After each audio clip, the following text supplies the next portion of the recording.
The One Percenter Podcast with Sam Bakhtiar, bringing you the 1% knowledge to help you reach your full potential. Learn what it takes to rise above the 99% and become a 1%er. Hey guys, oh my God. I don't know if I can even introduce this person. Sure you can. Everybody needs an introduction, man.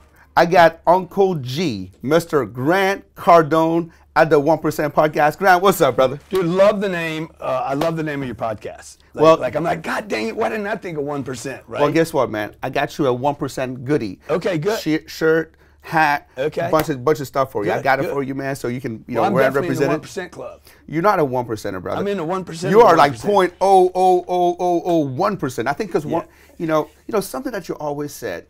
I gotta be honest with you. Every time I achieve something, you made me feel like shit, right? And I appreciate that, and I really appreciate that because you always made me, step my game up. Yeah. You always made me step my game up. See, that's your response to it. Okay. Now I had a person yesterday I was doing a podcast with, and her response was, I had to quit watching your videos. She was very honest, by the way. She's like, I had to quit watching your videos because you triggered me. You made me confront. She didn't actually say confront because she don't want to confront it, but she's like, you made me feel uncomfortable. Like I'm not doing enough. I didn't want to hear that from you, And I'm like, well, you're not doing enough. You see, you're doing it again to me right now. I'm like, none of us are doing enough. Well, I mean, if you don't want to do better, then you're not human. You're not animal. We're at the top of the food chain because we have the ability to progress. Yeah. Right. And you are progressing. You are a billionaire, and every single day you get up. Well, I'm not there yet. Almost though. I don't want to claim that yet. But almost though. Almost. I'm a ways away from that. We have $1.2 billion worth of assets under management. So that doesn't make me. I don't have all that, right? There's debt with that, and there's equity, and there's also investors. But I have no doubt you will get there. Yeah. Well, thank you. I appreciate your confidence. So how do you stay so hungry? A lot of people are like, well, you made me feel like shit. Oh my God, you hurt my feelings and all that kind of stuff. You are very well off. Yeah. You're set. Your kids are set. Their kids are set. Yeah. But how do you get up early in the morning and grind and grind? What keeps you motivated? That's the trick, dude. Like the trick is, you're asking the right question. People that haven't maybe experienced, any success think that, oh wow, once I had it, if I had that, I would stop. Yeah. And you might, by the way, because I did. I know I got a little bit, and I. You actually did? Oh yeah, I was 35 years old, started having some success. I was freaking grinding out there, but what happened, and I was telling Mike Tyson this yesterday, people around me started telling me, dude, slow down. It was never my idea to slow down. Yeah. It's never been my idea. I'll bet you if you're listening to this right now, you never had the idea, I want to slow down. Somebody gave you that idea. And, people started telling me, like, you're going to burn out. The counselor, oh, you're going to burn out. The girlfriend, you work too much. Yeah. You're never home. I'm like, yeah, dude, I like what I'm doing. I actually like what I'm doing more than being with you. I mean, I don't know how to tell you this, but the reality is, if I'm out working more than I'm spending time with you, maybe either the mission's bigger. Yeah. 1,000 years ago, or whenever man was created, he'd leave the house, he'd go out, he'd get the food, bring it back. His wife didn't say, God damn, you've been gone so long. True. He didn't come home until he had food. Yeah. So what keeps me hungry is my mission. Like, what I have to keep reinventing. What gives me a reason to get up in the morning? Whether it's, hey, my joints hurt and I need to start working out, or I want to get to the gym before everybody else does. That way I have a parking spot. Little things motivate me. Well, it's funny because for the longest time I just thought that there was something wrong with me. Because I have the same drive. We talked about this. I get up at 4 o'clock in the morning. I work all day. I love doing it. I got to get up in the gym at 4 o'clock in the morning. This is what I do. And I thought, man, I'm just fucked up. Everybody says I'm fucked up, right? Until I never forget. I picked up your book, Be Obsessed or Be Average. I already read the 10X. I loved it. Be Obsessed or Average. I was reading your book and I couldn't put the fucking book down. I literally, I was in West Palm Beach, Florida. At a Tony Robbins event. But then I was just like coming after 14 hours of Tony Robbins. I was reading the book. I was listening to and I'm like, wait a second. I'm not the only fucked up. There's other people like that. You don't have the problem, dude. You have the gift. Yeah. You know, like if anybody can actually tap into their obsessions, again, I was talking to Tyson about this yesterday. I said, Mike, you didn't have a problem. You know, drugs weren't actually your problem. The fact that people talk you out of that addictive, obsessive, you know, pit bull, iron fist quality that you had, right? That should have been nurtured and supported, and because when you try to suppress it, what happens is it's gonna squirt out in crazy directions, whether it's drugs or you know, doing abusive stuff to yourself. And look, I try to control my obsessive addictive quality. Instead of controlling it now, I just redirect it to things that are beneficial right? to me and others. Absolutely. I know at one time, you know, you said you were into drugs, right? Yeah. You know, you can have obsession into drugs, or you can have obsession to work. You can make, you know, channel just that same thing you had to a different way, and you've done it, and that's why you're so successful. You know what I mean? I mean, it's just incredible seeing your intensity. And what's even more incredible is the fact that your whole family's behind you. You know, that's so rare to find. Elena is behind you. She's fine with you everywhere. She's doing all that kind of stuff. And she has never, ever said, I work too hard. She's never, ever said, hey, you got to text me during the day. I never hear from you. She's never, hey, baby, I'm leaving. I'm going out of town. Oh, where are you going? Who you seeing? Like, there's no question. How did that happen? Was she always like that, or did you have a conversation with her in the beginning before you guys? I mean, you know, in the beginning we got married. I mean, we didn't have a full conversation. When 2008 happened, we had a full conversation. You know, when the economy collapsed, we had been married 3 or 4 years, and really kind of resting on our laurels and the idea that the marriage is, we're all happy and everything. And then freaking 08 hit, and I had 3 little businesses. 2 of them got like all but tapped out. Okay. And then the real estate got frozen. So the real estate actually got me through the contraction, but it was frozen. You couldn't move anything. And you're sitting in this thing saying, how long is this going to last? And on top of that, a lawsuit hit me. This guy sued me down in San Diego for $60 million. It was completely frivolous, but I had to defend it. And he was going down, and he's like, I'm taking everybody I can take with me. And I'm going to see if I can get something out of this deal. And so I went to Elena and said, hey, look, we got to regroup here. The honeymoon's now over. Now we need a mission. We didn't have a mission, dude. I was resting on, I had a couple, you know, $3 or $4 or $5 million sitting in the bank. And I'm like, we could go through all that. I said, you can't spend any money, and we need to regroup. We need a plan, dude. I fucked this up here. I was thinking too small. We needed a bigger plan. I need a bigger mission. I was dependent upon one vertical. My vertical at that time was one industry. It got hammered, like 60%. So they weren't buying from me anymore. The second business that I had was tied to that first one, so it got just cracked hard. And then the real estate got frozen. I got the lawsuit. I got banks going down around me. Banks are calling saying, we need that loan. I'm like, what do you mean? I got another 2 years left on the loan. No, we need it now because you violated this condition. Violated what? Your net worth went down. Everybody's net worth just went down, including yours, right? Well, they were going down. They were trying to grab cash before they went down.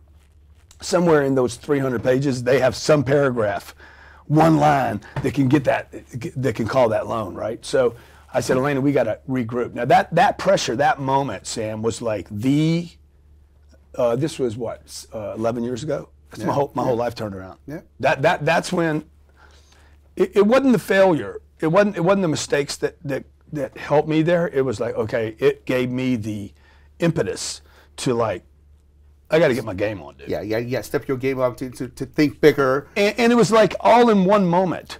What happened, all these people that had been telling me for the last, I guess this had been 10 years of hearing people, slow down, take it easy, you made it. I lived up on the hill. I lived in Lionel Richie's house. We had the biggest view. We had all the parties at my house. I was the go-to guy. But when the tide went out and the economy crashed, I realized, fuck, dude, I'm vulnerable here. Yeah. And I had to confront my masculinity. Like I had to confront myself as a man that I had not taken care of my wife and my kids. We had our firstborn coming on, and that we were all at risk. And I told my wife, I said, I let us down. I let me down. I let you down.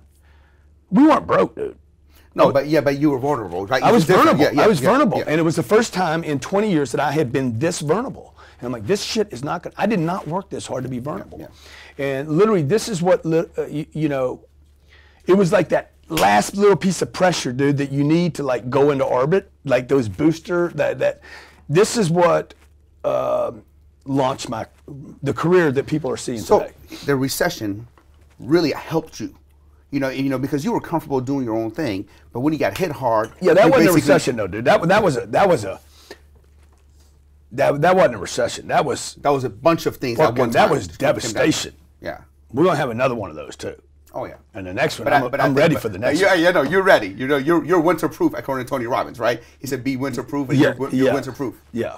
So tell me, like, you know, like I said, you know, a lot of times when I think I made it, you say something and it hits hard. I'm like, God, you know, you said, you know, one thing that you said, man, I'm like, just when I bought a Lambo, you said, well, you can fake a Lambo, but you can't fake a jet. I'm like, fuck, man, I just bought a Lambo. And you know, hey, that wasn't directed at you, right? No. So, because Ty Lopez called me up and says, actually, he said, hey, man, dude, you taking a shot at me there? I said, no, dude. No, I never take it like that. Yeah. You know, I was talking to my crew here. Yeah. You know, I was talking to my crew and I said, he's so right.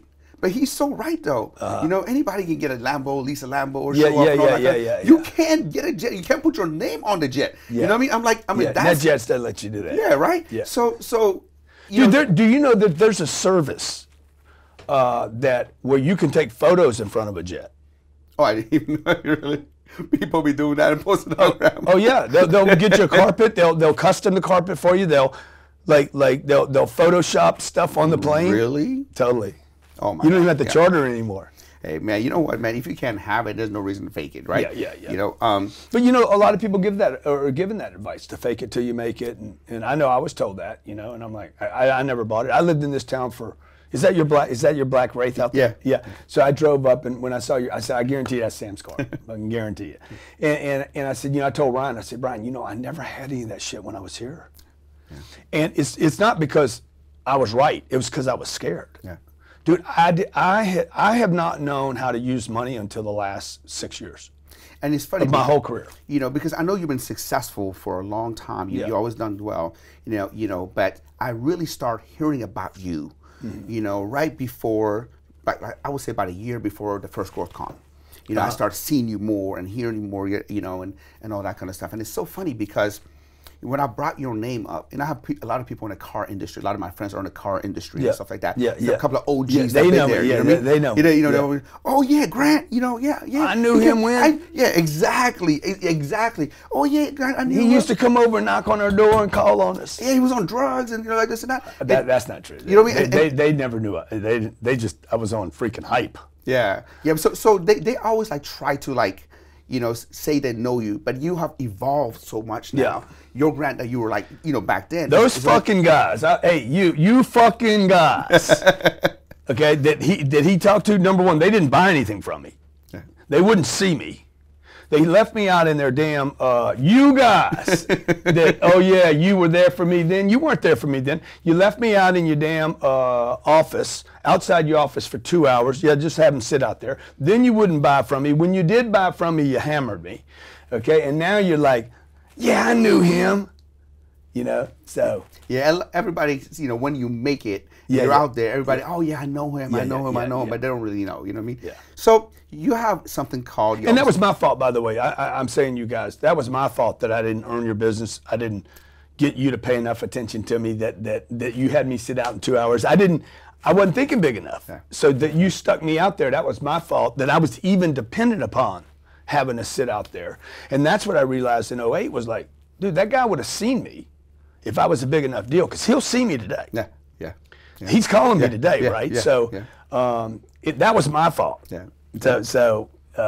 And it goes back to like, you started hearing about me because I was dependent upon one industry because I was lazy. Yeah. I knew the industry, I knew the names, I knew the words, I knew the nomenclature, I knew the vernacular of the space, and so I could talk their language when I should have been calling them chiropractors and dentists and plumbers and Jamie Foxx and Mike Tyson. Yeah. So when did you decided that? Because you started now all of a sudden being all over social media. You have something that you always say, They had be omnipresent. You know what I mean? You started being everywhere all of a sudden. All of a sudden, Grant Cardone's name was coming up from everywhere. You know what I mean? I'm like, God, this guy's just blowing up. But it wasn't just, you know, it wasn't. This was into making years of, you know, putting the groundwork, this season, all that kind of stuff. But when did you think that all of a sudden you had that exponential growth into everyone knowing you? What was it? Somebody, I was talking to people, you know, about this interview, and I said, "Hey, can you pass me that cup right there, man? I mean, can I have that? Huh? I gotta have his coffee." Shit, I mean, goddamn, it's here. It's here. I don't want it cold. Who wants a cold one? No right? one. Okay, nobody wants a cold one.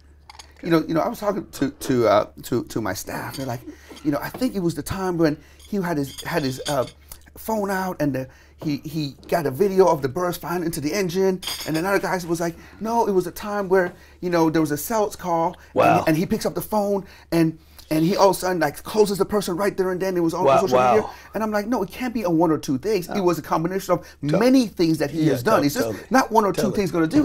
This is a compound effect. This is planned, right? It's not planned though. None of that was planned.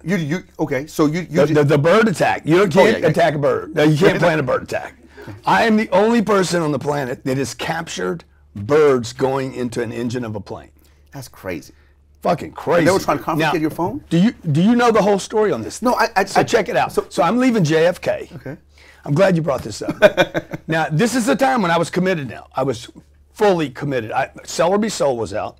We just changed the title from The Secrets of Selling, which was my first book. Later got changed to The Sell or Be Sold. And I was out on tour pitching a book. That might sound fancy, but I was out pitching my book door to door, basically. Yeah, basically. Barnes and Noble didn't invite me to the place, so I'm out pounding on the door. Hey, let me tell you about my book. That's what we called the book tour. And so I'm leaving JFK. I'm flying home. We had our Sabrina. I'd been gone, I don't know, a week or two, a week and a half or something. And we're leaving JFK, and I'm in seat 1D, all the way to the right, up front. And Ali Velshi, you probably remember Ali. Ali Velshi, he was on CNN all the time. Yeah, yeah. And I think he's a Persian dude, and he's in the States, and he's a broadcaster. He later went on to Jahaka, one of the Arabian channels that was trying to go internationally. But anyway, I saw him on the plane. I'm like, dude, I want to get this guy. He's sitting in coach. I want to get this guy to pitch my book. So we leave JFK. It's a beautiful day, dude. We're leaving JFK. And I'm thinking about this guy in the back, and I call my wife and I say, hey, baby, we're leaving JFK. Tell Sabrina I'll be home, okay? And she's like, okay, we'll do a little video or something. So I did. So we're taking off, and I'm doing a video of the takeoff, okay? I got my iPad. I throw my iPad up in the thing, and and this is at a time where like, turn all phones off, put your seatbelts on, do not move, keep your knees together, all these fucking rules that I hate. And I never listened to. Now you got your own jet, you can do what you want. And I'm like, there's no way this phone is gonna take down this jet, right? And so I got my iPad in the window and I'm recording this thing, and the next thing you know, wah, wah, wah, wah, wah. Okay? And I'm like, God damn, what just happened? I dropped my damn iPad. The plane starts smoking, okay? All of a sudden you smell chicken in the cabin. I'm like, God damn, they got a barbecue going on, man, okay? We hit like 50 birds. These are big, giant black birds. This is not like a little tiny bird. These are big, like 7, 8 pound birds, okay? And they shut down the engine of a 777. Next thing you know, this thing's shaking, man. We're only like 1,000, maybe 1,200 feet off the ground. So that thing's got a 100-foot wingspan. We're only 1,200 feet up. So 1/12 of the plane, like we don't have a lot of momentum. So I text my wife, flight number, we're in trouble. I love you. I love the kids. Okay. We might be going down. This is serious. I said, I ain't fucking around. This is serious, right? And so I send a text to her, and next thing you know, man, it's an emergency landing back at JFK. I don't know that I recorded. And I'm like, okay, what do I do with this data? I said, I want to get Velshi this data. So first thing I did was when we got off the plane, I tell Velshi, I said, I have the bird attack. And he's like, what? I said, I caught it on my iPad. And he's like, you got to get that to me. I said, dude, I ain't got to do nothing. Okay? This is what I want. I said, I'll give it to CNN. I'll give it to you guys. Just hit me back. I need my at Grant Cardone. I need grantcardone.com, and Grant Cardone's a wonderful dude. There you go. I had all these rules, right? And he's like, Well, we can't do all that. So when you come to your senses, you call me back. Here's my number, right? So in the meantime, I'm walking out of JFK because this flight's over. I mean, it's not going to LA. And so I go on YouTube and I do a video, say, I just caught the bird attack, because I needed to let the world know I caught it, right? So I post that thing on YouTube, bird attack, JFK, Grant Cardone catches it. Next thing you know, my phones in LA are like ABC, CBS, NBC, MSNBC, everybody's calling. This is the biggest news in the country at the time. And CNN calls, we want an exclusive, we'll give you whatever you want. I said, yes, you have an exclusive. NBC, you have an exclusive. CNBC, you have an exclusive. Dude, I was on every news channel for catching this thing. But look, that thing was over 30 hours later. No one, this is what I learned from that. No one thing that happens to you will ever make you. Yeah. It's impossible. Yeah. So it's been a, you were right when you were telling your guys, it took. Now what happened was that story got picked up. ABC asked me a question in an interview. Hey, didn't you hear, why did you have your iPad on? The story got picked up again because I was like, well, I always have my phones on. And the guy's like, well, you didn't listen to the rule? I said, no, I listened to it. I just don't follow it. I've been violating it for 20 years. and there's no way in the world, when the story really got big, was the FAA sent us a letter 2 weeks later and said, you are on a watch list for using electronic transmissions when told not to. So as soon as I got that piece of data, now I'm committed to promote now. Yeah. I'm committed to promote. So if anybody takes anything away from this interview, man, live and die by promotion. Yeah.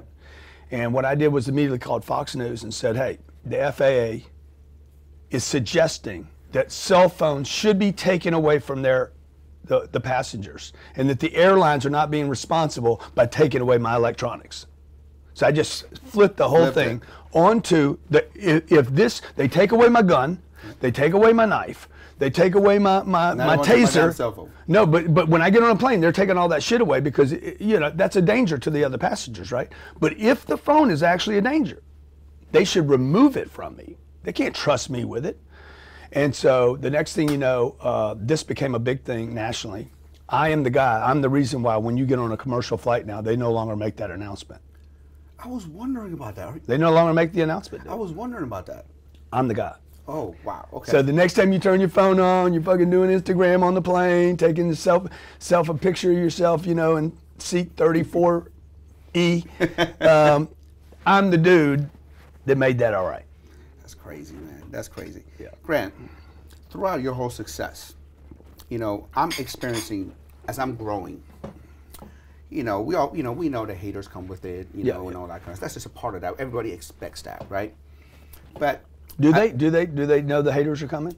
They should though. I don't think they know that. They don't know? No. Tell me about it though. So let's talk about that. Because I know as I've grew, and I only have a fraction of your success, but as I'm growing, I see the haters coming. And because I know people like you and people who have been ahead of me and I pay attention, I expect it. Yeah. You know what I mean? For people who are climbing the ladder of success, and now people are trying to bring them back down. What do you say? How should they? Well, look, they're coming. Like it's an indication. If you're not getting it, you're not successful. I mean, period. Like it is part of the game. Yeah. So it needs to be in the rule book. It needs to be part of your combat gear. Like, okay, I'm going to go on this trip. I need water. I need food, and I need haters. Yeah. Because if you don't get the haters, it's a need. It's a need because if you don't have haters, you're not dude, my haters have done more for my success than the people that like me. Yeah. The haters talk about you. People that like you probably don't talk about you. They just like you. Yeah. Your family members don't promote you. Some of the family members, by the way, family, friends, people you sleep with, are going to be the haters. Yeah. They're in your ear. Why do you got to do all that? Yeah. I know husbands and wives. The husband wants to do the deal. He wants to be social, or the wife does. And the husband doesn't. So there's this conflict going on, and because they haven't agreed on the destination yet. So the haters are going to come. You have to get them. You got to keep getting them. The only people that don't have them are people that try to walk the line and please both parties. One of my mentors said that you'd rather half of people say they love you and half of people say they hate you than 100% of people say you're okay. Yeah, yeah. That's something I went by. So, GrowthCon 1, amazing. GrowthCon 2, freaking 10x. Yeah, GrowthCon 3, 10x. And I'm sure it's just going to get bigger and better and all that kind of stuff. But what was your favorite one? My favorite one, out of all of them, is hard. They're totally different, right? They're all good. They were all good, but I would say... You want to tell them what happened to you on the first one?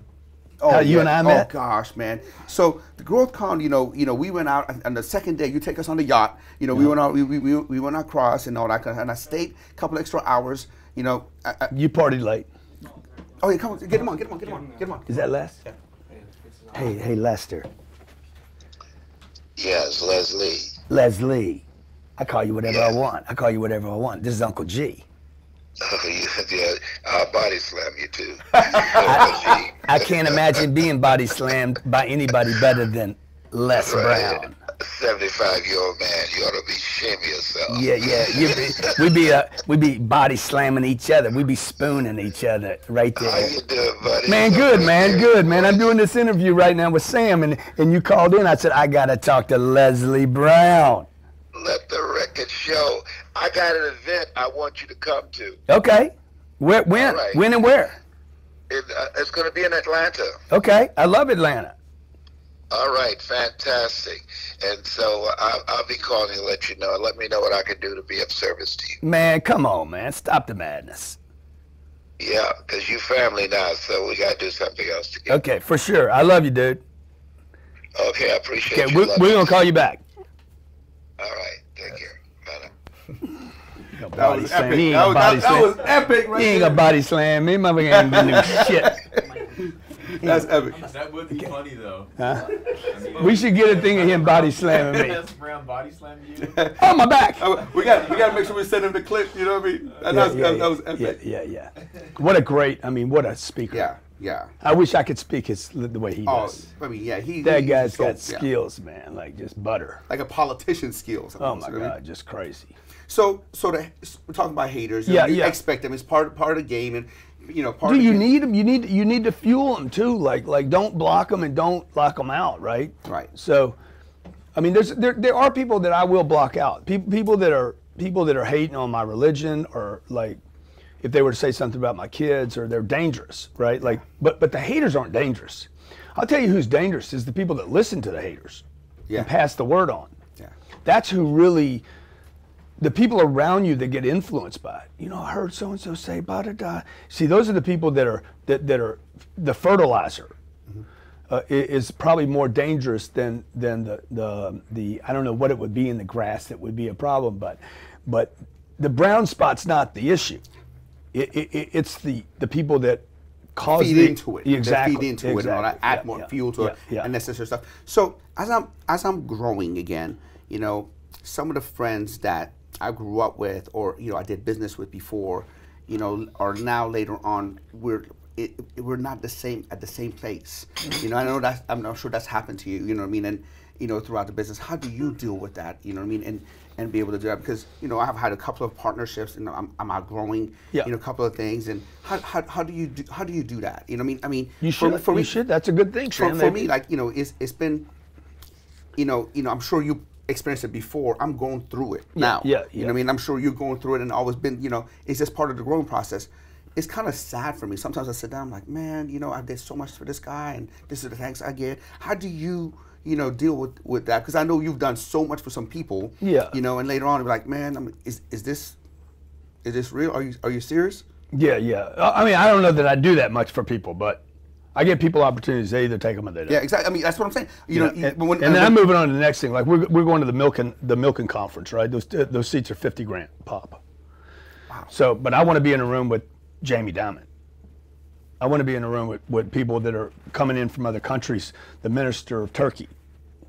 So, some of my old homies they're not coming. They're not going to pay the $50. They're not going to take off Mondays. That's not the mission. They got a different mission than I do. Mm-hmm. And if your mission is to 7 billion people to know you, so you got to do. I got to leave somebody. Yeah. I'm leaving these people. Yeah. Okay. I'm not. They can come. Ryan will come with me. My wife will come with me. They're invited. But if you want to go on that mission, dude, it takes courage, it takes time, it takes money, and you got to be interested.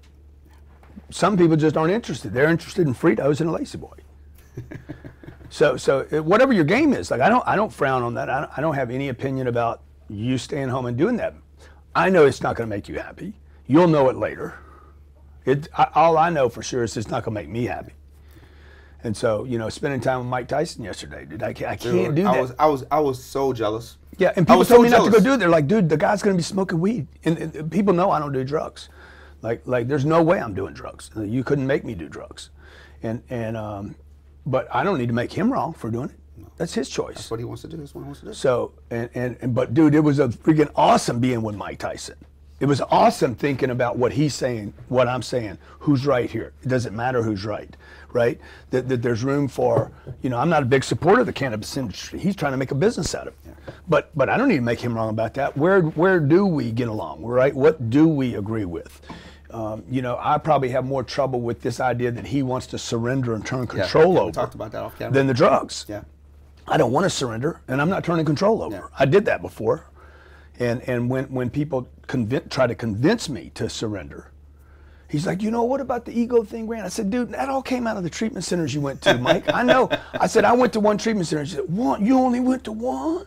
I said, how many you been to? So many. I said, dude, that's where they taught you to surrender. That's where they taught you control was bad. That's where they said your ego's a problem. Your ego's never been a problem, Mike. That's where they told you that all the success you had created these problems. That's not your problem, Mike. It was the people in your life telling you this bullshit. Yeah. You know, you don't need to give up control. You need an ego. Everybody needs an ego. What I always admire about you, Grant. God had an ego, dude. Yeah. Look at him. Hey, how about butterflies? I mean, guys, a show off. Mountains. We're going to do oceans and rivers and like planets and stars and galaxies. Total show off. But we're told, don't show off. I saw your video about that. I saw your video about that when you said that a lot of times when we become successful, people hide. Yeah, you know, I was paying very close attention, and for a time I did that. Mm-hmm. You know, for a time I did that. You know, and I was ashamed of my success. Yeah. I was really ashamed of my success, and then later on, I'm like, you know what? I am who I am. You know, I'm not going to be ashamed of anything. You know, you see, you know what you see is what you get, and you know it is what it is, right? You know, and what I always admired about you is that you always. You're a show off, dude. You got the what belt is that?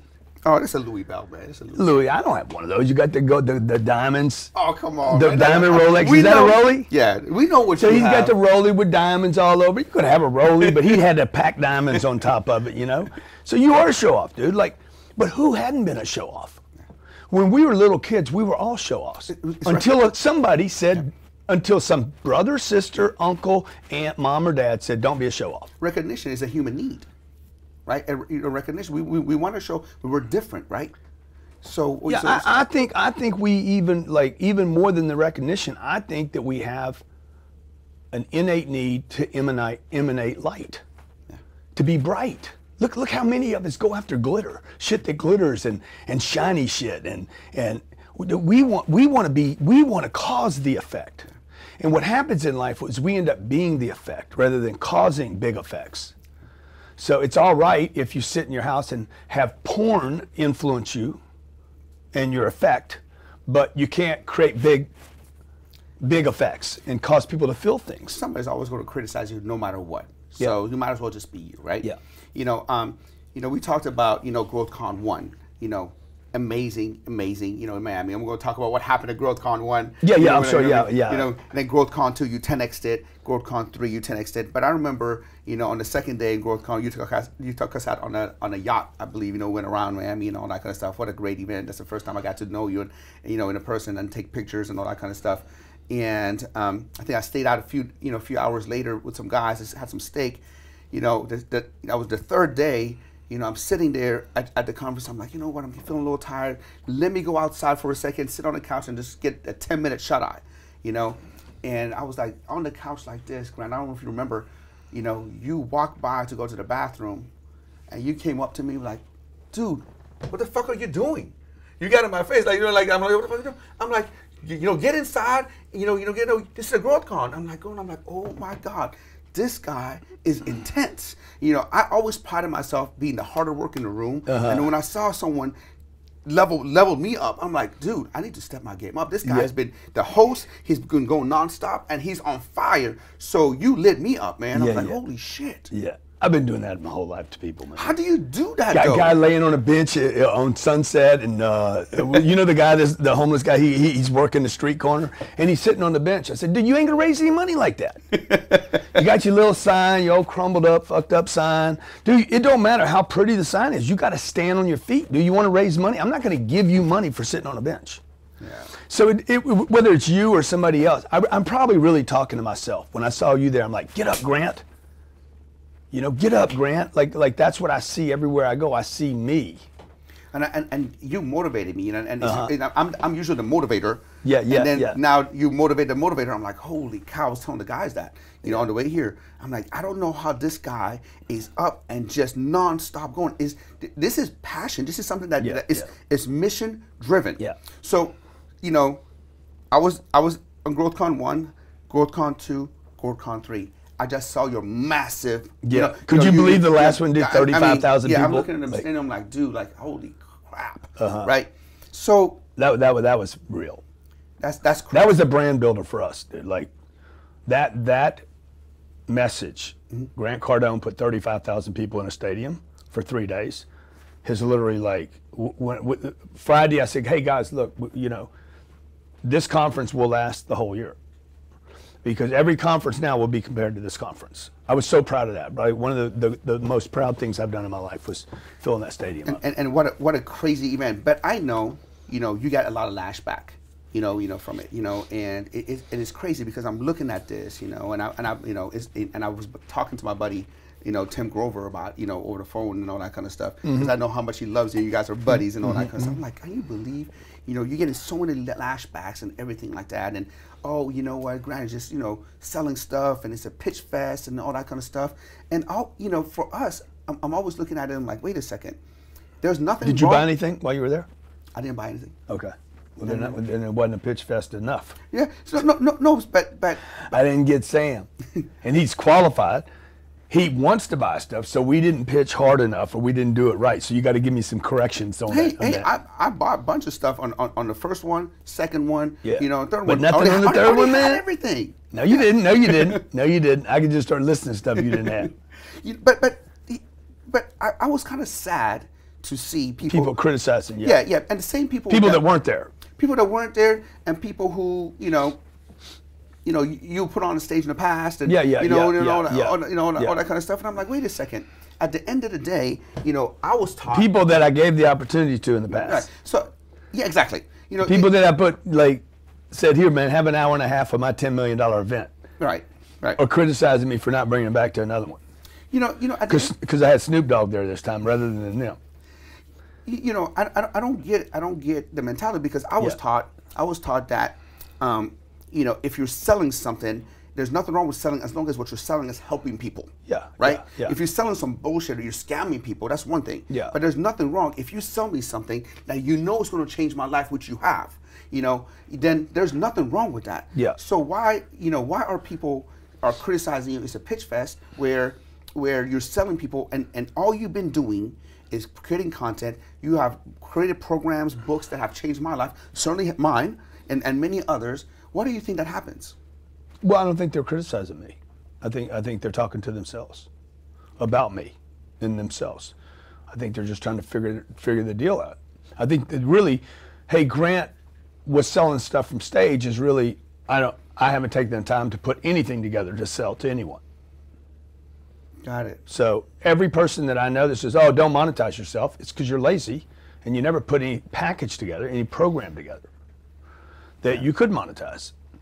And so, you know, the 10X Growth Conference is the most financially viable conference on planet Earth. I believe except for the Milken Conference, by the way. That's going to be, those tickets are $12,000, $15,000, $17,000, $25,000, and $50,000. You don't get in free. There's no $99 entry, $49 ticket. And they're going to, you know, they're going to be doing deals that are worth billions of dollars in that room. So people that have this mentality, these guys that are like, oh my God, he's selling stuff. Yeah, so what do they do at Whole Foods? Right. What do they do at Starbucks? What do they do at the Apple Store? What are you doing giving people business advice if you're criticizing people for doing business? Yeah. Like, that's what business is. Business is not, I'm going to give you something. That's the government that will fail. Yeah. That's, hey, I'm going to give you free stuff. I'm going to give you schools. I'm going to give you this. There's plenty of free shit on this planet. 12 years of high school. The freest thing on this planet probably costs kids around this planet more than any other single thing. Is that I'd have to put up with 12 years of bullshit, dude, because the government, that was an $850 billion budget a year on the back of taxpayers that doesn't work, and it was free. So I would just, if you hear this from guys saying this, you should call them out, man, and say, hey, dude, stop the madness, dude. Well, Are you a governmental institution all of a sudden? Like, a lot of these guys that give advice, they are conservatives in their head, and then they act like liberals in their business. Well, I always learned that when you're at the top of that space, which you are when it comes to growth con and business conference, something like that, nobody's going to you're not going to attack the smaller guy. There's always going to be somebody that's attack the smaller guy's always going to attack the bigger. Yeah, exactly. But guys, shit always, like, it doesn't look good on you. Yeah. You guys that are listening to this interview, if you got it, look, it just doesn't look good on you. I don't care how you spin it. I've done it before, by the way. I've attacked the bigger guy, and every time I did, man, I end up with shit on my face. Yeah, we all have done it. Because I've been, I was envious, I was jealous, I was trying to make sense of why I wasn't there, why I hadn't done that, why I didn't spend the money and the time and the energy to expand, why am I looking up at this guy? I've done the same thing, but it never looks good. No. When you try to piss up that way, it just doesn't work. Yeah. And you guys that are out there criticizing me, it doesn't make you look good. I don't care how you spin it. Yeah, I love Grant, and they always do this. I love Grant, but yeah, right. the but kind of messes up the whole deal. I was talking, to a friend of mine the other day, and I was telling him, man, I'm going to get to interview Grant, and he goes, I'm like, yeah, his program's been great. He's helped so many people. He goes, does he really help people? I'm like, wait a second. Do you think he'll be where he's at if he's not helping people? Because the way you make money, Jim Rohn said, if you want to earn more, help more people. Yeah. Right? Yeah. So if you are at the top of the space, that means you have helped more people. That's the bottom line, and people don't understand that. They're like, wait a second, does he? Of course he's helping. Look at his books. Look at his programs. Look at his. The other thing is, Sam, is like what? Because I think there are guys in the space that they've only helped themselves. Yeah. Like, I don't think their programs have helped. Look, if I give you a pill with nothing in it, some 20% of the people will get help from a pill with nothing in it. Yeah. Like if it was placebo effect. Placebo. So some people are going to get effect. Now, I've been in this space. I didn't start with the individuals. I wasn't doing conferences with individuals. I was doing conferences. I was doing when I was 30 years old. I was helping large companies that were interested in one thing: making money. Okay. Toyota, State Farm, Morgan Stanley. That's where I got my entry. Me and Damon John were talking about this, and I said, Damon, you got to understand, I've been helping companies for 25 years. I didn't start with some guy saw me, some individual wanted advice. I helped Chrysler put together a multi-$100 million program to sell cars, on how they would satisfy a customer, expedite their sales process, follow up more customers. These are very specific things that a big company was doing, and they have to measure it. I mean, they measure for a return. Yes. I've been doing that for 25 years. That's how I got known. So did I help them? I mean, they wouldn't have me back. Of course. Right? Of course. So then then in the last 8 or 9 years, we started looking at how can we help individuals. Do I help everybody? No, because you can't help everybody. Nobody can help. Jesus couldn't help everybody. Yeah, and he had to leave where he lived. Yeah. But we still talk about it. And look, if you go to a conference and you don't know why you're going there, you're not going to get any help. If you go to a workshop and you don't have the intention of saying, if you read a book and you don't have, I am opening this real estate book because I want to learn this one thing and I want to make $10,000. If you don't go with that intention, you're not going to learn anything from it. Any more than me going to college for 17 years or school for 17 years with no intention to take something away. My only intention was to get out of there. And make money, and you did, and you've taught so many people the sales process and how to make money.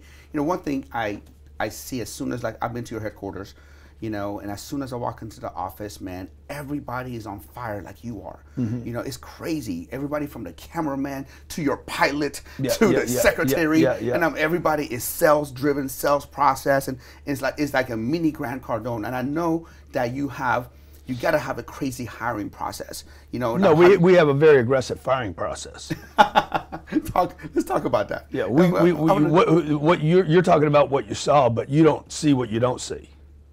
All the people we got rid of that didn't fit in. So how they do you couldn't go by, hang. how do you go by developing that? You know what I mean? Every time I go through my office, I just look at for people that we should get rid of. If you're not pulling your weight, you got to go. You got to go. I just look like for Donald people. Trump. You're fired. Who do we need to get rid of here? Who do we need to get rid of? Who's not a real player on the team here? So it's like you're trying. Then one of you not a player on the team. One of you is thinking about going some other place. You know, I'm looking at our 130 employees. Who's got to go? Because I can't grow if I don't get rid of the guys that need to go. Like, for every person I get rid of, I can probably hire another 6. But great people are not going to be around marginal people and stay great. So you get but what is a hiring process? So I don't know. I don't hire anybody. Okay. Yeah, I don't hire anybody. So you have somebody. I know you. Yeah, they hire. So we get a 30-second video. Send me a 30-second video, and then people will be like, "Well, what should I say in it?" Don't even bother. It's true. Dude, if you don't know what to say in the video, so you make them dump with a bunch of hoops. Yeah, no, they're not that bad. You know, let's say if it's a graphics guy. Okay, he sends 30-second video. We like it. Come over to the office, and then I'm not going to interview the guy. All I want to know is, if it was a guy pouring water, okay, pour me a glass of water. I wouldn't give him the glass, though, and I wouldn't give him the water. I'd be like, pour me a glass of water. Well, Mr. Cardone, where would you? I didn't, dude, just start pouring water, bruh. All I'm trying to figure out how long it takes him. So we'll take a graphics guy, and we'll be like, hey, how long do you think you need to do this project? And he'd be like, oh, that project would take at least 45 minutes. Good, you have 5 minutes. Give me what you got. Then you're going to meet him. You're going to meet this guy right now. Well, where's that? Dude, I don't know where it is. Where's the computer? Oh, there's a computer right there. You want to see the mind process. Dude, I want to see how's he going to solve this problem. I need 5 minutes, not 45 minutes. You got 5 minutes. I want to see what you come up with. Well, goddamn, there's no way I can do it because it needs to be perfect. Yeah, well, my environment's not perfect. No. I don't have a perfect environment.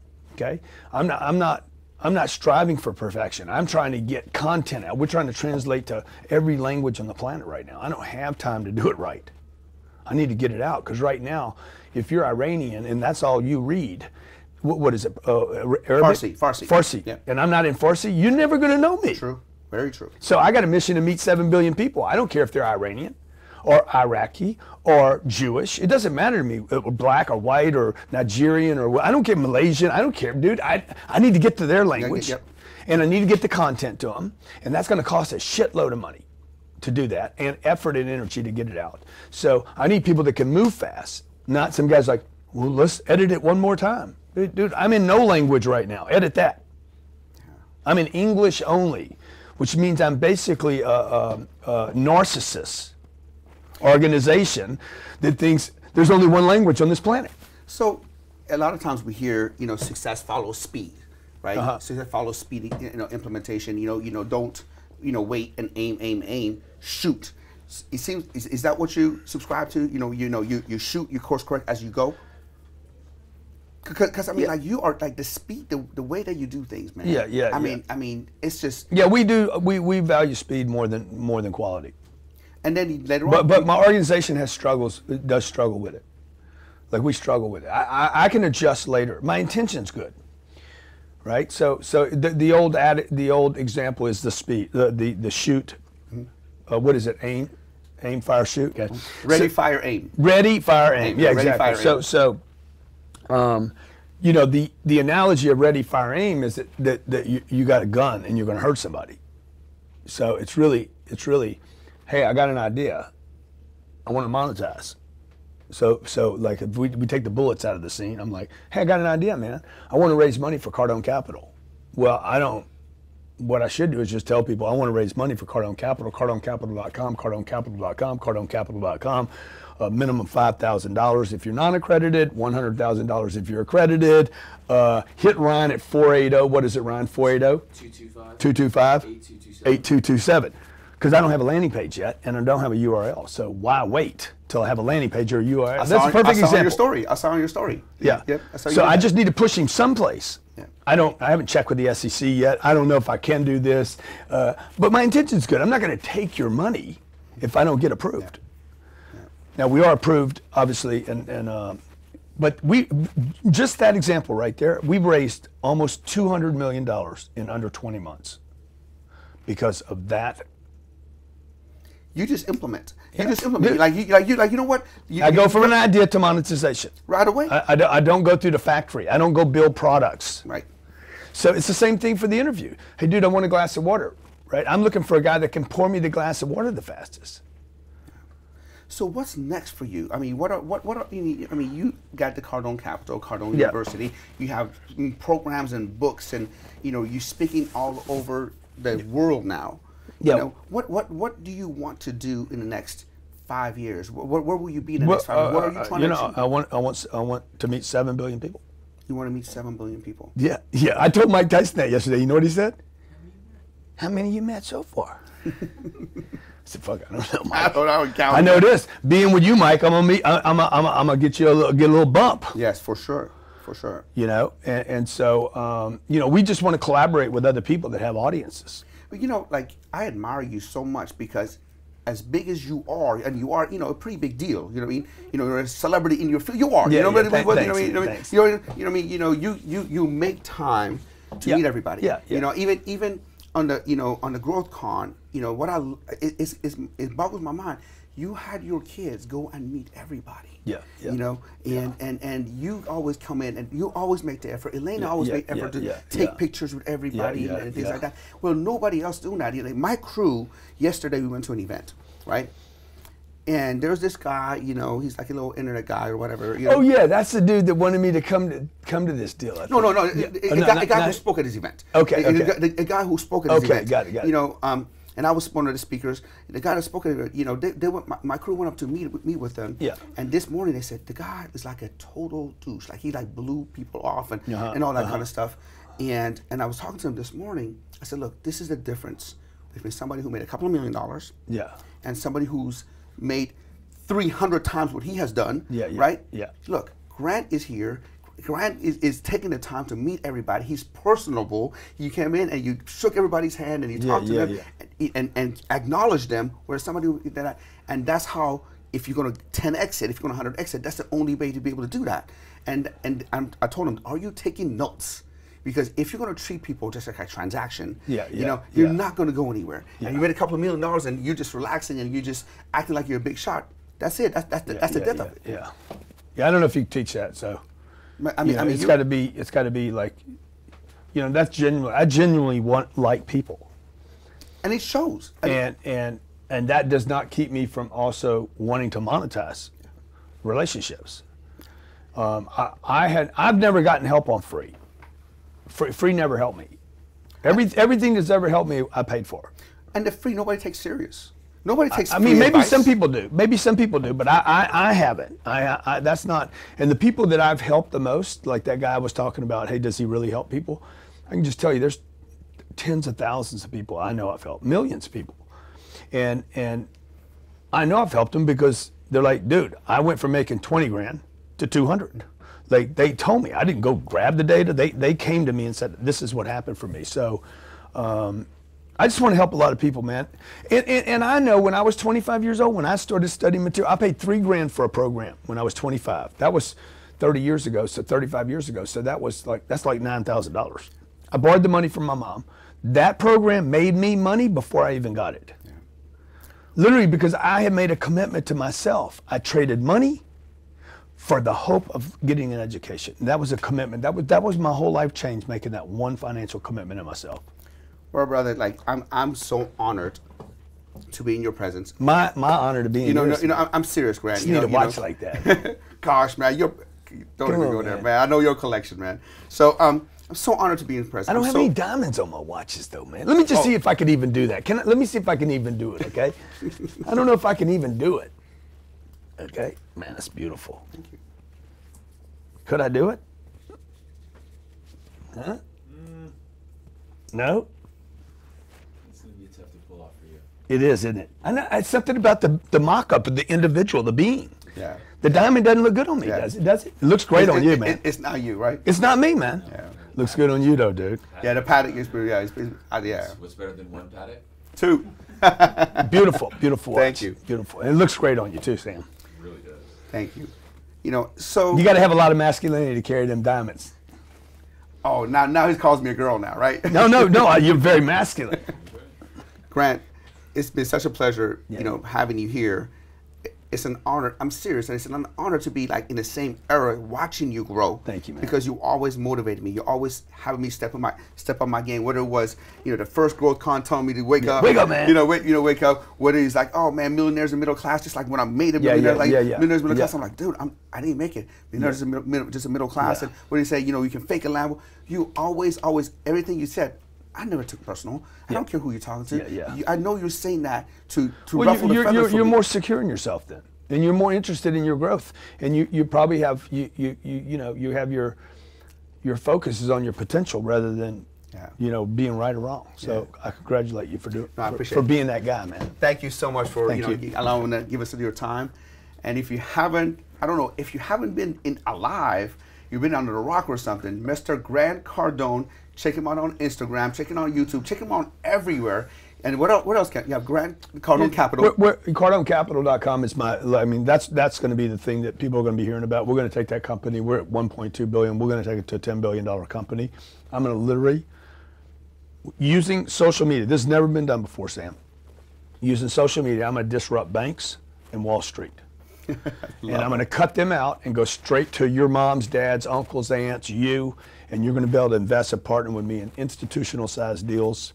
That's going to become a $10 or $15 billion company. Every person on this planet will know about that company before this is over with. This is going to be big news, dude. I mean, this is Blackstone will know who Grant Cardone and Cardone Capital is. That is crazy. Imagine, look at how big he thinks. Look at what he's doing. He's just taking the whole industry by the storm. He has, Mr. Grant Cardone. Thank you, man. Thank you so much. Thank you.